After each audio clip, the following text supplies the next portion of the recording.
Every week, someone on your feed declares the AI bubble is about to burst. Every week, someone else swears it's the biggest wealth engine in a generation. The fight is about OpenAI, about Sam Altman, about whether a chatbot is going to take your job or just get replaced by a smarter chatbot next quarter. Reporters interrogate burn rates. Senators grill executives about safety. Skeptics wait for the crash that finally proves the whole thing was theater. None of them are wrong that enormous money is moving. They're just watching the wrong hands. The labs are not where the fortune actually sits. They're the stage. Somebody built that stage, wired it, and rents it out by the hour. And that somebody gets paid, whether the show is a hit or closes on opening night. Stop watching the actors. Trace the wiring instead. It runs somewhere nobody's currently shouting about. Layer 1, the labs, OpenAI, Anthropic, the handful of frontier model makers everyone argues about online.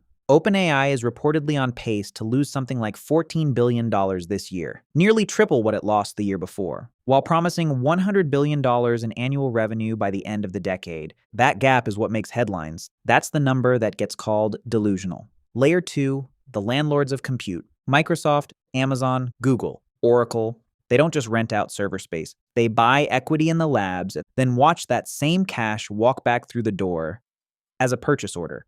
Microsoft holds roughly 27% of OpenAI and is owed $250 billion in future Azure spending. Amazon has put more than $83 billion into OpenAI and Anthropic combined, and is booked for over $238 billion in compute commitments coming back the other way. Oracle signed OpenAI for $300 billion in infrastructure, and is now borrowing tens of billions of dollars of its own money to pour the concrete that will hold the machines.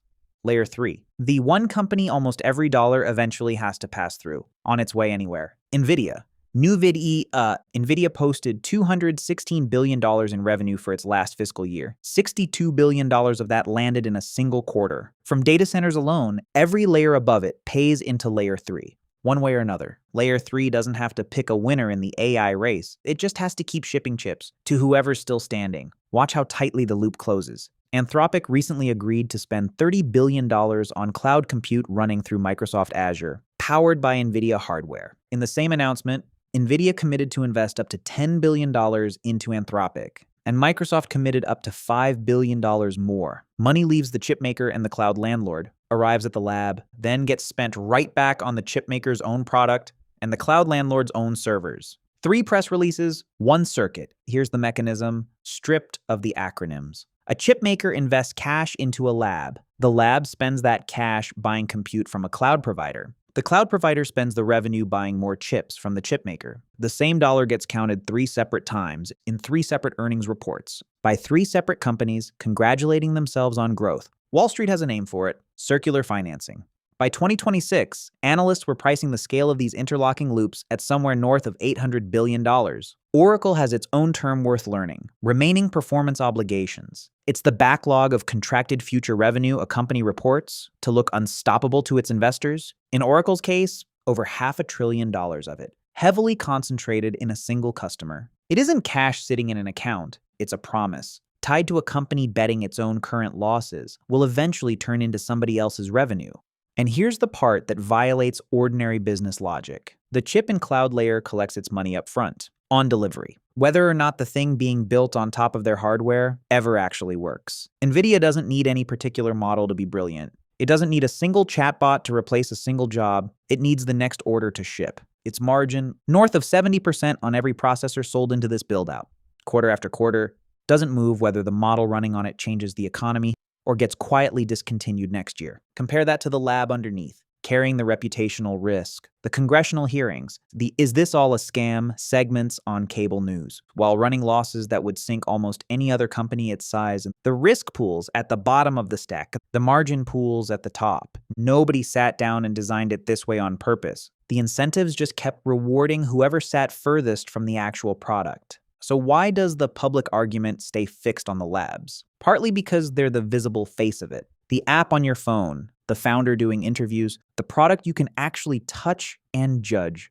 Partly because is AI a bubble is a cleaner, more entertaining fight than why did my electric bill double? Even though the second question is where the damage is already landing. Data centers have already added an estimated $23 billion in electricity costs carried by the public. And that's before most of the current build-out is even finished. Average residential electricity prices are up roughly 40% over 5 years. Utilities filed for $31 billion in rate increases in 2025 alone, and another $9 billion in the first quarter of 2026. On top of that, regulators in dozens of states are now scrambling to decide how much of a new data center's power bill gets carved out for the tech company that built it versus how much quietly lands on a household that never asked for a server farm down the road.